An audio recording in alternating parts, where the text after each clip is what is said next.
ভাই আওয়ামী লীগের বিচার, হাসিনার বিচার, এই যে 3টা ইলেকশনের বেশি বিরুদ্ধে গেলে কে কথা বলতেছে? হ্যাঁ, আমরা কথা বলতেছি না? এই বিচারের আমরা কথা বলতেছি না? আমরা সবাই কথা, আমার কথা হচ্ছে XYZ করে তো। শরীফ তুমিও জানো, শরীফ আমি যতটা জানি শরীফ তুমি তার থেকে বেশি জানো, কারণ তুমি যেটা জানো এর অর্ধেক আমি জানি। ভাই শোনো, শরীফ আর কামরুল ভাই, আমি আহত সম্পর্কে যা জানি তার থেকে বেশি আপনারা জানেন। আপনারা জানেন তো ভাই, আপনার মূল পয়েন্টে জানা। আপনি যে রাষ্ট্রীয় স্বীকৃতি চাইতেছেন, এটার সাথে তো এটা তো প্রথম দাবি আমরাই করলাম, কারণ আমার আহত ভাই রাষ্ট্রীয় স্বীকৃতি লাগবে।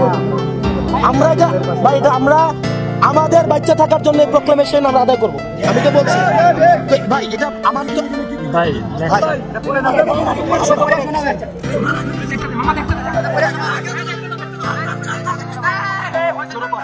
আচ্ছা ভাই ঠিক আছে ভাই, দেখেন 1 নম্বর বিষয়, 24-এর যোদ্ধাদের মধ্যে আহত শহীদদের হত্যার সাথে জড়িত ব্যক্তিদের পূর্ণাঙ্গ বিচার। ভাই আওয়ামী লীগের বিচার, হাসিনার বিচার, এই যে 3টা ইলেকশনের বেশি বিরুদ্ধে গেলে কে কথা বলতেছে? হ্যাঁ, আমরা কথা বলতেছি না? এই বিচারের আমরা কথা বলতেছি না? আমরা সবাই কথা, ভাই কেউ আমরার মধ্যে নাই ভাই, যে বলতেছেন এটা তার দায়ভার। আপনি আমাকে পাইছেন কিনা? পাইছেন কিনা?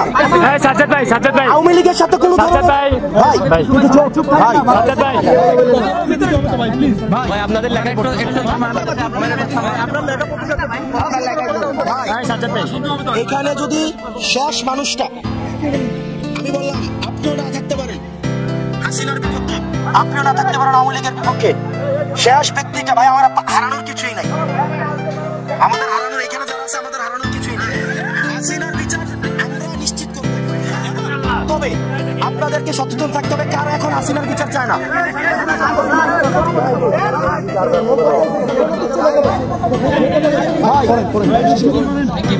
ভাই এক দফা, যেটা 1 নম্বর বিষয়, এটার সাথে আমরা, এটা আমাদের মূল জায়গা, হাসিনার বিচার নিশ্চিত করা, আওয়ামী লীগের বিচার নিশ্চিত করা। ঠিক 2 নম্বর, বিগত ফ্যাসিস্ট সরকারের অনুসারীদের সরকারের বিভিন্ন পদ থেকে অপসারণ পূর্বক গ্রেফতার করা। ভাই এটা তো আমরা এটার সাথে প্রত্যেক দিনের, আজকে ফেসবুকে স্ট্যাটাস দিছি না আওয়ামী মিডিয়া এবং আওয়ামী আমলা, আজকে তো বলছি ভাই। আমি ভাই ওই দিন তো দেখছেন এক মিডিয়ার ওখানে গেছি, আমি গেছি কি যে অপপ্রচার করছে, আমার দালাল বানাই দিছে, আমাকে জঙ্গি বানাইছে না, আমাকে ইন্টারন্যাশনাল মিডিয়াতে আমাকে দেখাইছে আমি নাকি গ্যাং। আমি কি করতে গেছি? আমি করতে গেছি হচ্ছে ওই মিডিয়া এই ছাত্রদেরকে জঙ্গি বানাইছে, এই মিডিয়া ছাত্রদেরকে বিএনপি সহ তারেক জিয়াকে বলছে না যে ওরা হচ্ছে গিয়া দেশকে অস্থিতিশীল করতে চায়। আমি এটার বিরুদ্ধে গিয়ে যখন ওই মিডিয়াতে গেলাম আমাকে বানিয়ে দিল জঙ্গি।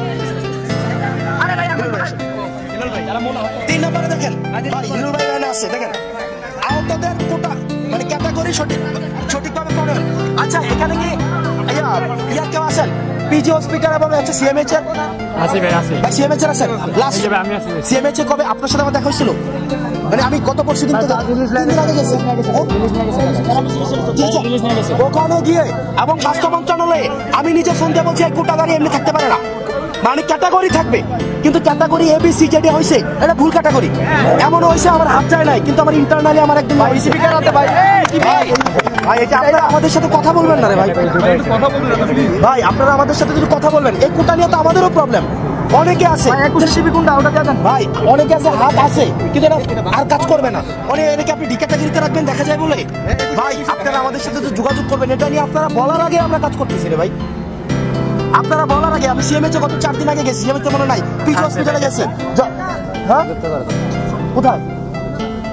আমি সিএমএইচ গেছি রাতে।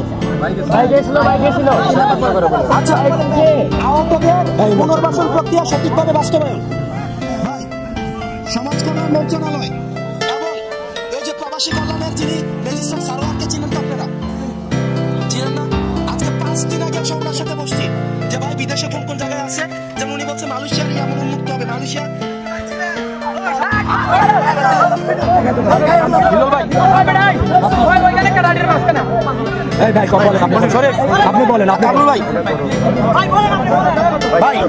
আমরা যে ম্যাজিস্ট্রেট সারোয়ার সহ আসিফ নজরুল স্যার, শুনেন ভাই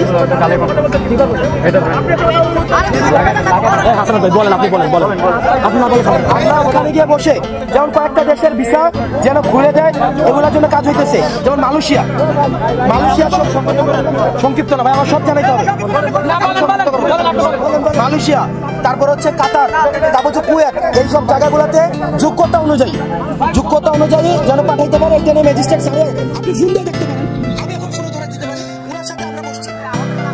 এবারে সমাজ কল্যাণ মন্ত্রণালয়, এরপরে হচ্ছে আপনার বিভিন্ন জায়গায় আউটসোর্সিং এ যে লোক নেয় সেখানে আবার লিস্ট চাওয়া হইতেছে।